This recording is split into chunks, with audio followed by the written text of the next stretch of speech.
আসসালামু আলাইকুম।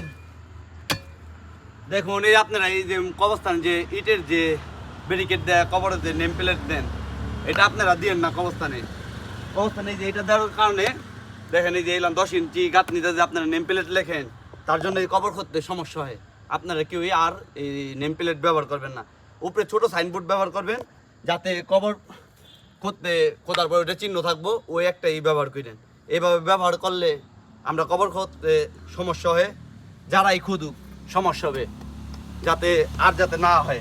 আপনারাও ভালো থাকেন, আমরা ভালো থাকি, সুস্থ থাকি। আসসালামু আলাইকুম।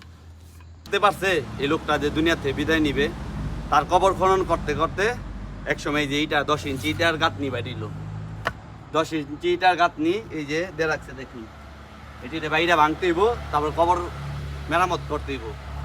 দুনিয়ার মানুষ এই যে তার কবরের স্মৃতির জন্য এই যে এইভাবে যদি ইটা দেওয়ার যদি করে, তাহলে মানুষ কবর দিবে কই? কবর খুঁড়তে হবে, কষ্ট হয় মানুষের। আর এই মুরব্বী কাকারা আমি খুঁড়তেছিল, পরে আমি দেখে অল্প কয়েকজন মানুষ আসছে, মানুষ তেমন নাই, পরে আমরা দেখে এনে কবর খুনের জন্য আমরা আসছি।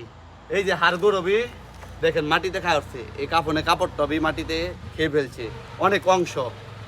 তাইলে আমরা কিসের এত অহংকার করি, কিসের এত গর্ব করি? দোকানে পাটে দেখেন মাহে রমজান মাসে দোকানপাটগুলা বদ্ধ থাকবো, দোকানপাটগুলোর মধ্যে ওপেনে হবা চা, সিগারেট আরও নানান ইত্যাদি ইত্যাদি বিক্রি করতেছে। এটা কিন্তু ঠিক না। রমজান মাস একটা মাস ব্যবসা হালাল জিনিস। এই লেবুর দামটা বাড়া